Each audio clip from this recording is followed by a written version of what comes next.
On this day, 69 years ago, a spontaneous revolution broke out in Hungary that had a dramatic impact on immigration to Canada and on the nature of Hungarian communities in this country. Following the crushing of the revolt by Soviet forces, 200,000 Hungarians fled their homeland. There was enormous public sympathy for the 56ers. Later that month, Canadian Minister of Citizenship and Immigration, Jack Pickersgill, flew to Austria to assess the situation, as did Ontario MPP John Yaremko. Pickersgill found the situation to be, and I quote, an immigration minister's dream come true, end quote. Both the federal government and the provinces eliminated red tape and gave priority to the Hungarian refugees. In the initial phase, the refugees had to repay their transportation, but even that was eliminated by Canadian authorities, thereby opening a floodgate of refugee applications. Each province set up special programs to accommodate them.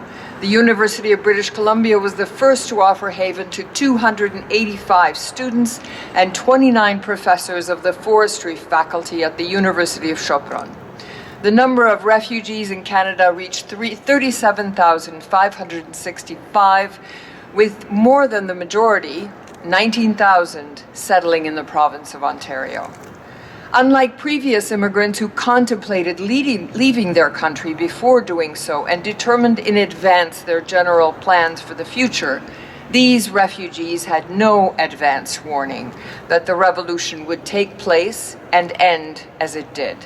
For most, the decision to leave their homeland was made a few days or even a few hours before leaving. They learned English in a relatively short time and assimilated with greater ease than those who came earlier. To choose one fairly frivolous example, Eva Kane, a Hungarian refugee, was named Miss Ontario in 1962, just 5 years after her arrival in Canada. Many were single. Some churches had mass weddings, for example. St. Elizabeth of Hungary, 12 couples were married at once at St. Elizabeth's.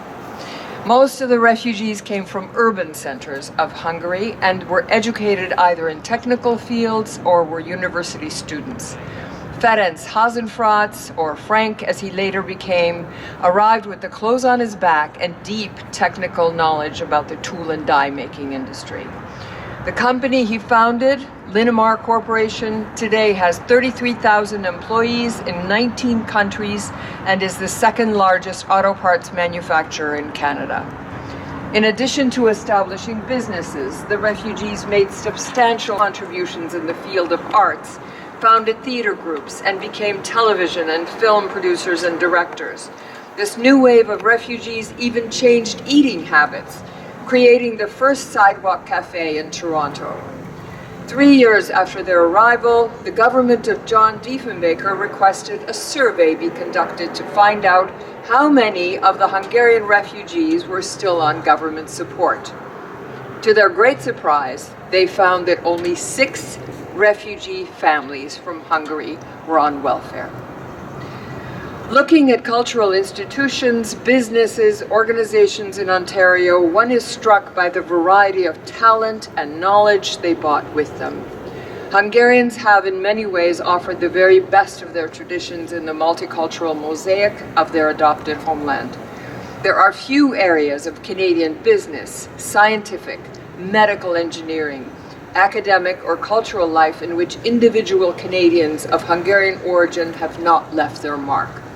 It was my privilege and honor to write the text for this distinguished plaque, and thanks to Leslie Valpy at Heritage Ontario and her many colleagues for bringing this project to fruition. Thank you for coming today.